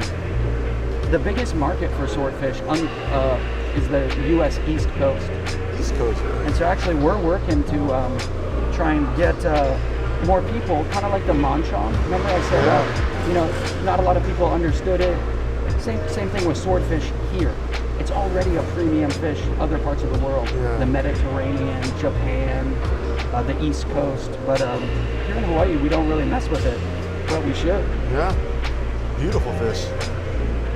Now with all these buyers, I feel like you need a strategy coming in here for purchasing, especially over the years, I imagine you build a strategy. It's a total poker game in that huddle. Everyone's got their mission, they've got their objective, and that doesn't necessarily align with how they're presenting themselves. They might be trying to throw another buyer off. Some buyers might not even need a lot of fish, but they're going to stay in that line and check every fish, maybe in an attempt to hold the market value up to where it was yesterday when they bought in real heavy. Oh wow! It's a total poker game in there. That's interesting. So what'd you think in there?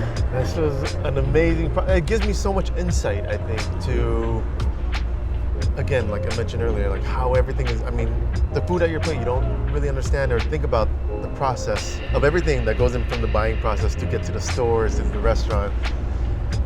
It's very intricate. It's very competitive, and it's such a detail. I mean, you have to have years of experience, but Caleb, I appreciate the time and the knowledge and everything for taking us, and for that tour, everything was amazing. So we'll be in touch when we're back out here in Hawaii. We'd love to meet up with you and talk story. My pleasure. Yes. Thanks for coming down, guys. Sounds good. Thank you. And with that, our journey through the Honolulu fish auction came to a close. Guided by Caleb, we delved into the heart of Hawaii's seafood industry, witnessing firsthand the meticulous process that brings the ocean's bounty from boat to table. From the early morning offloading of catches to the precise grading and spirited bidding, every step underscored a commitment to quality, sustainability, and tradition. Caleb's insights illuminated the intricate balance between preserving marine ecosystems and supporting local livelihoods. This experience not only deepened our appreciation for Hawaii's rich fishing heritage, but also highlighted the dedication behind every fresh catch. It was just after 9:30 a.m. when we wrapped up our tour with Caleb. We grabbed a little bit of breakfast with him and his mentor at Nico's, fitting since it's right next door and a favorite among local fishermen. Then, in true traveling required fashion, we headed to a bar. Yes, a bar at 10 a.m. But we weren't there for drinks. We came to meet someone worth waking up early for.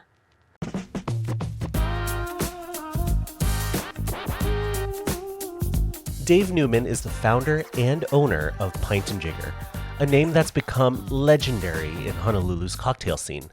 Known for his inventive, technique-driven drinks for shaping Hawaii's modern bar culture, Dave has earned national recognition while staying true to local roots. In 2025, he was named a finalist for the James Beard Foundation's new National Award for Outstanding Professional in Cocktail Service, making him the only finalist from Hawaii that year. And if you're into whiskey, you'll feel right at home. Pint Jigger boasts the largest whiskey collection in the state, with over 950 bottles from around the world. Each bottle on the shelf tells a story, just like the man behind the bar. While it might have been early for a bar visit, meeting Dave and experiencing his passion firsthand made it the perfect next stop on our Hawaii adventure. Cheers. Cheers. Thank you for this. Ah. So this is such an amazing bar. You have such an amazing collection of spirits here, right? So I'd like to know more about you and kind of how you got to where you are now. And were you born in Oahu or? No, I was actually born in LA. Started bartending when I was going to college in Santa Barbara, UC Santa Barbara, and just never escaped. Yeah? So I was last working for Nobu in Malibu.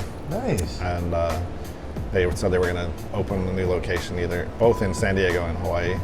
And I told them, hey, like whichever one opens first, I want to transfer. Yeah. So Hawaii opened 6 weeks before San Diego, so I transferred out here in 2007. Nice. So you were working in Nobu as a bar manager? Or? Yeah, I ran their bar over there for 5 years, and then we opened Pint Jigger originally in 2012. Oh wow, so 2012, so you had this for 13 years now? Yeah. Amazing. So we took a little break during COVID. Amazing, yeah. Dusted off the wounds. Definitely. But yeah, we're back in the Alamana Hotel, and the new location's amazing. Yeah. A little bit higher ceiling, so we end up with the obnoxious whiskey wall. Come on, anyone that walks in here is just amazed by this. I think any bar that has this kind of collection, you know you're coming into a good bar, right? Oh, thank you. We have right now over 950 different whiskeys, largest whiskey collection in Hawaii, and it's kind of a fun place because you can like one-stop shopping. You can try a bunch of stuff you've never seen before. Yeah. Maybe some old favorites. Definitely. And the staff's really into it, so they can guide you through if you're just dipping your toe into the shallow end, or if you know your stuff. Like we can definitely show you some things that are hard to find. So you being bar manager at Nobu, like what got you into getting into being a bar manager at all? again, it just goes poor life decisions. I was really fortunate to be working at Nobu. It was really profitable. They were willing to spend whatever it took to make things the way that they wanted to. So I created a cocktail with them called, had blood orange in it. It was called a White Cocoa. And when blood orange season ended, they were just like, nah, instead of taking it off the menu, our guests like it, we're just gonna start importing from Chile. The cost goes way up, but they weren't really concerned with that. So I was super fortunate to be there. You know, we were using fresh juices before that had really caught on. So I kind of got a head start on the craft cocktail movement. And the craft cocktail movement followed on the footsteps of farm to table. A lot of people don't realize that though, because everybody was concerned with the provenance of their food. Did it have, was it non-GMO? Did it have pesticides? Was it organic? But then you were drinking a cocktail made with a bottled sour mix, which had like high fructose corn syrup and red number 3 and yellow number 5. Yeah. It didn't make any sense. So it took a little bit of time, but then we started switching over from all those bottled sour mixes and to better, fresher, more organic products. Yeah. And I just happened to be in the right place, working at the right bar, that we really got a head start. That's so, amazing. So we came to Hawaii. Yeah. I had been managing bars, clubs in LA and different spots. So it was just a matter of time before I was like, I need to do my own space. So we ran a second bar in our old location. It was a little bit hidden. Speakeasy was the first speakeasy in Hawaii. It was called Harry's Hardware Emporium. And we have rebuilt it, and we're just waiting on staffing. So hopefully in the near future, we'll be able to share that with our guests. If you'd been in the old one, we saved everything, put it in storage, and reused it to rebuild the space. So if you'd been in the old one, you'd feel really connected to there. And one of the things that my original bar mentor taught me was, he's like, if you can focus on one guest that comes in, like if it's a couple, if it's 3 people, it's 1 person, and try to have them leave the bar saying, that was the best bar restaurant experience I've ever had in my life. You can't help but spill that over to the guest next to them, and we'd be doing it throughout the course of the evening. Pint's really, really busy. So I don't get as much face time with most of the guests, so it's a little bit more difficult here. In Harry's, the way it's built, the seating spaced out, there's not as many guests. I get the opportunity to do that to almost everybody that goes in there. So people leave there just blown away. Yeah. Welcome to Harry's Hardware Emporium. Wow. So this is our new iteration of my baby Harry's Hardware Emporium. This is amazing. This is a full bar over here as well too. Yeah, so everything we do up here is elevated from downstairs. If we're using bullet bourbon to make an old fashioned, we're using Eagle Rare up here. Food menus elevated. We're doing oysters and caviar and charcuterie and cheese boards. And then if you had been in the old Harry's, you'll recognize almost everything from this bar. We saved the bar top, the bar stools, lighting fixtures, ceiling tiles. We do barrel-aged cocktails. That's from the old space. But all the mirrors and fixtures and everything is all from the old place as well. And then my business partner found the exact same wallpaper we used to have. No kidding. So if you've been in the old Harry's, you'll feel connected to this one.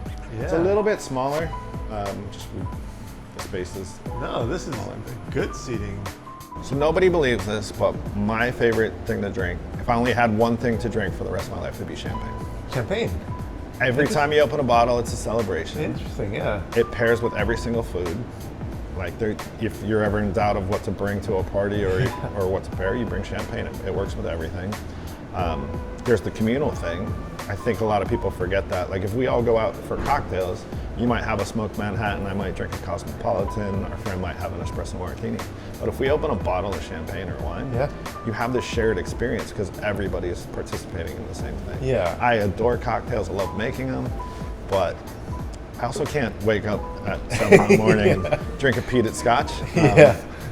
But I can wake up in the morning and have some champagne. I obviously adore whiskey. I love my agave products, but my true love is really whiskey as far as spirits goes. And for the whiskey, what is your most treasured bottle that you love up there? Oh, that's tough. We've been gifted some amazing things, and there's something about that means more. But I'll share a personal story. Yeah. So my dad was not a drinker. He never drank at all. I don't think I ever saw him drink a drink before this moment. And he had cancer. went into remission, and I was like, Dad, you don't get to leave this world without us sharing a glass of whiskey. Wow, that's awesome. And he's like, I don't drink. Like, he's like, and so we argued a little bit, and eventually he was like, okay, but at least get me something good. Yeah. I had some bottles at his house. I just picked the best one, which was a Glenmorangie 18-year-old. Yeah. And I poured it for him, and we shared that. So he ended up passing on Christmas Eve, like a long time ago, like 15 years ago. So every year since then on Christmas Eve, I open a bottle of that and share it with the staff or whoever's around. Oh, so man. That by far is the most special bottle on that shelf for me. I appreciate you sharing that. I'm getting chicken skin just hearing that from you. And is that what you poured for yourself right now? Or? I did not. I poured a peated whiskey called McLean's Nose, probably one of the best value whiskeys that we have. And that's something I really look for. Like, when we find things that I think are undervalued, then I get to share that with our guests. And yeah. Maybe it's not the best business model because they're lower priced and the margins aren't as high, but I have such a love for the category and what we do that I just find things that I think are really amazing, and they don't have to cost a ton to be Yeah, great. Yeah, no, definitely. Well, I guess out of your collection up here, what is your favorite? I mean, the newest bottle just reminds me of Iron Man. I've never seen a whiskey company put out a bottle that was. I was just going to say, is that the one you're talking about? So this is Macallan 200 anniversary bottle. Whoa. They made, I believe, like 1,700 for the whole world. We were lucky enough to get one. Okay. I mean, it's just such a fun bottle. I haven't tried it yet. Yeah, I'm scared to open that bottle. A little expensive. But, let me know when you do. I'd love to join you. But out of what I've actually gotten to try up here, every year Parker's Heritage comes out with one bottle, and one that came out a handful of years ago now is called Promise of Hope. Wow. But all of those are a portion are donated to ALS because one of the Parker beans had ALS. Got it. So pretty cool bottles. And so that's what we do with our staff here. On Tuesdays, we get together as a group and we run through every iteration of a cocktail. Wow. So we'll take a drink like the Negroni. Yeah. Typically equal parts gin, Campari, sweet vermouth. We throw that out the window, that idea that it needs to be equal parts. We'll grab 6 different sweet vermouths, 8 different gins, and we'll make that drink with those. Maybe in equal parts we start, and then once we find the gin we like with the sweet vermouth we like, then we start altering the proportions. Yeah. Until we land, and as a group we decide that's the best version of that drink, and then that's what becomes our house recipe. Interesting. My partners hate me because we're making 35 Negronis on a Tuesday and dumping them down the sink. Well, some of them get dumped down the sink. Yeah. We definitely consume a few. The bar name is fun for me. Harry's Hardware Emporium. Yeah. My great-great-grandpa had a liquor store in Erie, Pennsylvania, pre-Prohibition. So 1919, he had to close his bar and find something else to do. He was best friends with his neighbor who owned a hardware store. He worked in that hardware store all through Prohibition. And then after he reopened his bar, it wasn't his liquor store. It wasn't in the same location, but it was in another part of Erie. His name was Harry Newman. I'm Dave Newman. So Harry's Hardware Emporium is a tribute to my great-great-grandpa. Wow, that's a great story. I'm glad you explained that as well too. I mean, I was curious on where that Harry's Hardware Emporium. That's such a unique name. So at our previous location, the outside was the facade of a closed old hardware store. Wow. As a tribute. So, wow. We wanted to keep the name because so many people had gotten to visit. And now they're clamoring for us to reopen, so yeah, we'll get there soon. And like going into that, like I'd love to hear. I mean, if you have a story of a customer experience or a staff experience that you can share that you wouldn't mind, I would love to hear that because myself, I have personal experience with like just having an amazing drink and that like resonates and that sticks with me. And I mean, I would love to hear something that you have. Yeah, this is good and bad. So you may have heard of these two gentlemen, The Rock. Maybe. Yeah. The Rock. And his little sidekick. Kevin? Yeah. Kevin Hart. So Kevin Hart and The Rock come into our old location at Pint. They have the most amazing time. They're the sweetest humans. They're like willing to take all the pictures, hang out with the staff. Yes, I've heard. Have the greatest time. And then the next day, they go onto the news, like they were on local news because they were filming here. And like, we went to the most amazing bar. We had the best time. Staff was amazing. one of the best burgers we've ever had. We don't remember the name of the spot we were at. No way, no way. And you're just watching like, oh. Thanks, Kevin. Yeah. Oh my God. But you know. Yeah, we know. And that's kind of treasured within yourself, I'm sure. And Pint's always just been like this local spot. Our old location, we were running over 90% local, and in this location, even being in the hotel, we're still running over 80% local, which is awesome. Yeah. Because we don't have to then deal with the fluctuations with hotel occupancy. You're from LA. You came here and then built this amazing business, amazing bar, and yet you're part of the community. And I love that you're part of the community. Like you said, 80% of the people here are local. I couldn't be more blessed in my life, and I traveled all around the world. I've gotten to bartend in Spain, Honduras, Colorado, San Francisco, all these amazing places, and you learn a lot when you travel. And I think those experiences then coming to Hawaii of like showing up really humble, being really respectful of the culture and the community. If you do that here, you'll be embraced. Yeah. And it's really amazing. Yeah. The community here will take you in and take care of you. Yeah. I think I told you my dad had passed right before I'd come here. And there's an amazing chef out here. His name's Mark Noguchi. He's sort of a poster child for everything that's organic, sustainable here. He worked at this amazing restaurant called Town, which unfortunately isn't here anymore, but they were really known for that serving local, organic, sustainable food. And Mark had heard, I'd met him one time, and he had heard that my pops had passed and I was out here. I get a phone call, don't have his number stored in my phone. That's how much we didn't know each other. And he's like, hey, I heard that your pops had passed. You don't really have a place to go for Thanksgiving. You're coming to my house. Wow. I've been to Thanksgiving at his house every year since then, except for one during COVID. Wow. And that's, to me, speaks to what Hawaii is really about. Like that's the Aloha, that's the community spirit. And if you show up the right way, you get to be a part of that. Agree. And I think that's what we've all felt during this trip, and which was amazing with everybody that we've met is, like this morning we just met with Caleb from Hawaii Seafood, and same thing, like we were with him for 4 hours in the morning from like 5:30 till like 9:30, and when we left, he was like, oh, I'm sad that you guys are leaving. I'm like, yeah, like we just met this morning, and you know, that Ohana spirit, and I feel like it's you won't understand it unless you're here and you meet somebody. I mean, to meet the local that kind of gives that to you, and I appreciate that, and I feel it with you as well too. So this is great. It's so cool what you guys are doing, because I think a lot of people come to specifically Oahu, and they may never leave Waikiki. Yeah. And they may never get to experience that. And there's this really, you have to put a little bit of effort to really experience a place. Yeah. And for you guys to be going around and meeting, I mean, I've heard some of the people you've met, and I know most of them. And, you hit some real amazing people. And, our community is full of that beautiful spirit, but you got to get outside of Waikiki. Exactly. You got to explore a little bit.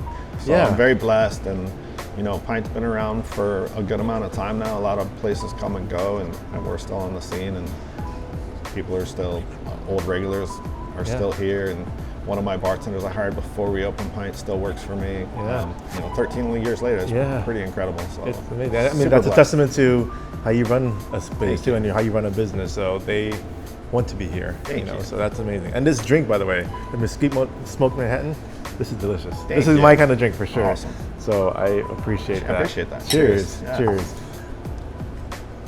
Thank you so much, Matt. Such I a pleasure appreciate the to time. meet you. I'm sure your father will be very proud of your business and what you have done. So this is amazing. Thank you for the experience. Thank you for sharing your story.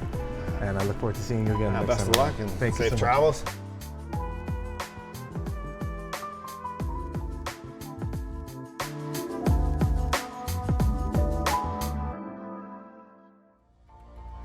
Wow, we had such an amazing time out here in Oahu. I think one thing that really resonated with us was the Aloha spirit. From everything that we did, from the Outrigger activities to going to the fish auction house, to going behind the kitchen, and now going behind the bar with Dave over there at Pint Jigger. And please, explore more than just Waikiki. And be mindful, you're a guest in somebody's home. And remember, wherever adventure takes you, just know traveling is required.